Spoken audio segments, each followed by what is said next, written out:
흰색의 날카로운 파편이 그대로 내 머리 위로 쏟아졌다. 계속 깜빡이더니 이내 꺼졌고 곧바로 터지듯 깨졌다. 나는 침대에 걸터 앉은 채로 그 일련의 과정을 보았다. 벌써 3번째 형광등이었다. 나는 그때 집주인의 말을 확신했다. 그 방은 버뮤다와 연결되어 있어. 아, 하필 버뮤다라니.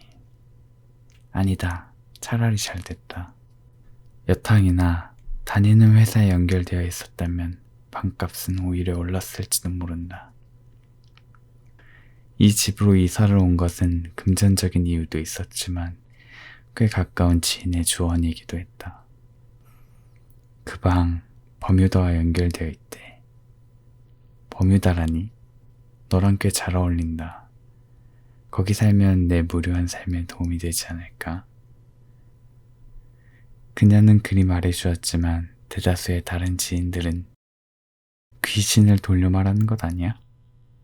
애초에 너에게 팔 마음이 없는 집주인은 아닐까? 라는 말들을 꺼내놓았다.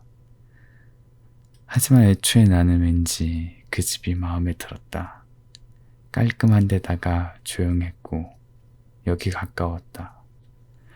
그리고 버뮤다라니 내가 언제 대서양에 살아보겠냐는 생각이 들었다. 그래서 그녀가 해준 말이 내겐 큰 응원이 되었다. 버뮤다와 이어진 방은 자주 기묘한 일들을 펼쳤다. 그러나 그 방에 적응하는 것은 의외로 쉬운 축에 속했다. 나는 두 손으로 셀 수 없는 면접을 준비하고 있었기에 해야 할 것들이 넘쳐났다. 토익 점수와 다양한 자격증 스펙을 쌓아야 했고 1차 서류에 합격하기 위한 자기소개를 빙자한 소설을 만들어야 했다. 노트북 앞에 앉아 몇 시간 동안 자소서를 쓸 땐 정리하지 않은 그릇이 식탁에서 떨어져 깨졌고 전자레인지가 갑자기 1분 동안 돌아갔다. 1분이 경과에 경쾌한 종료음을 들려주었을 때도 나는 도통 신경 쓸 시간이 없었다. 그것은 그 방에 대한 예의가 아니야.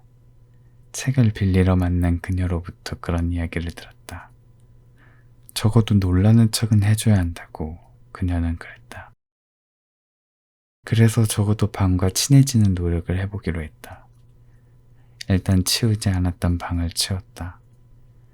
내가 더럽히는 입장이라면 깨끗한 방을 더 선호할 것 같아서였다.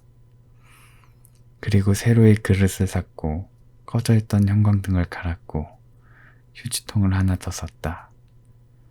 완벽한 준비를 다 해두었더니 방은 의외로 조용했다. 평소보다 더 긴 시간 동안 방은 침묵했다. 도통 영문을 알 수 없었다. 기다리다 못해 다시 구직 사이트를 둘러보았다. 조금 보고 있었을까? 휴지통이 털썩 쓰러졌다.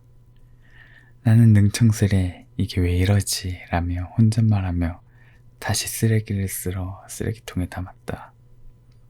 방은 다시 침묵에 휩싸였다. 어쩌면 방은 의외로 착했을지도 모른다. 나는 버뮤다와 이어진 방을 완전히 잘못 이해하고 있었다. 방은 과정을 진행하는 것을 좋아하지 않는 편이었고 오히려 여자친구에 가까웠다. 관심을 주면 신경질을 부리지 않았고 정말 방에 가까웠다.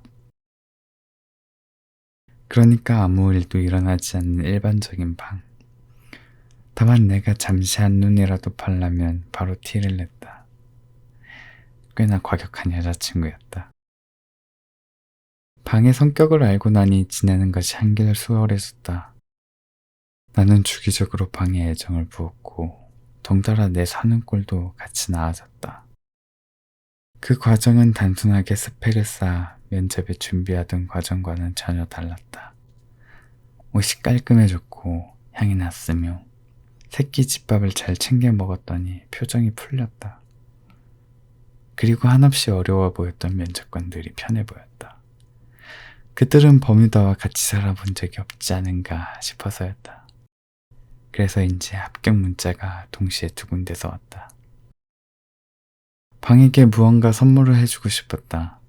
그게 정말 버뮤다와 연결된 것은 아니겠지만 만약 자아를 가지고 있다면 선물도 좋아할 것 같았다. 하지만 그 생각도 잠시일 뿐이었다. 회사에 다니기 시작하면서 나는 방을 챙길 시간이 잘 나질 않았다. 방의 신경질도 점점 더 심해졌다.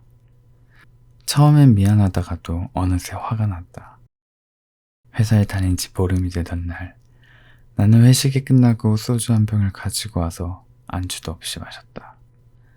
화가 났고 서운했다. 단순히 방에 대한 것은 아니었다.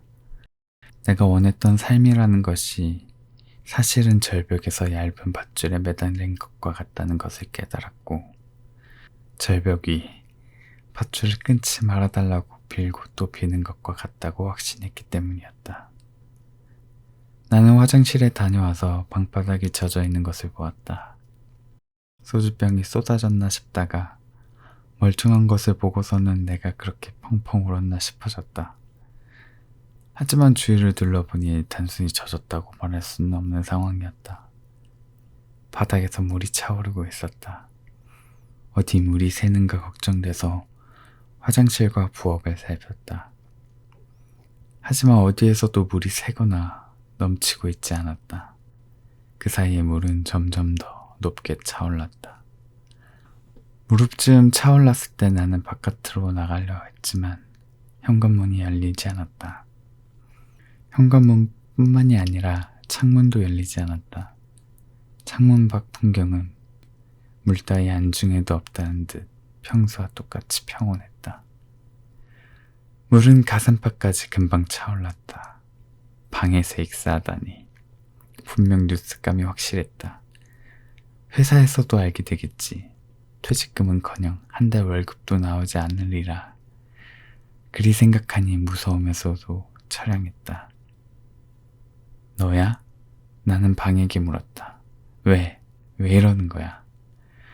나는 소리쳤다. 방이 대답할 리가 없었다.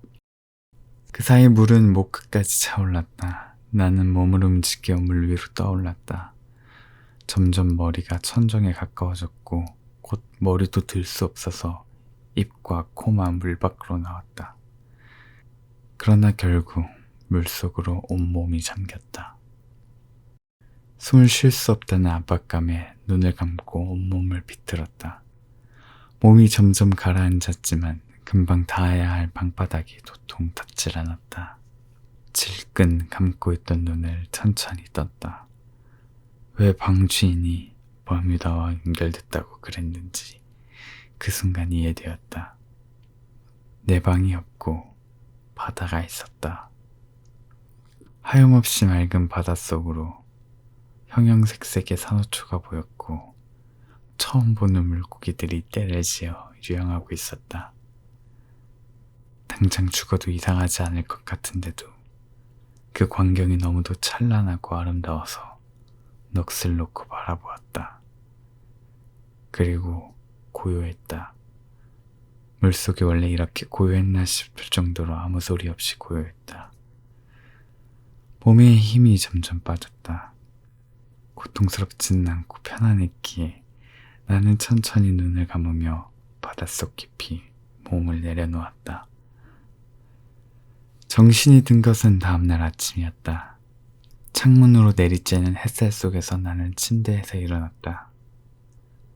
죽을 뻔했다는 생각보다 먼저 든 것은 출근이었다. 핸드폰을 들어 시간을 살피다가 다행히 토요일이라는 것을 금방 깨달았다.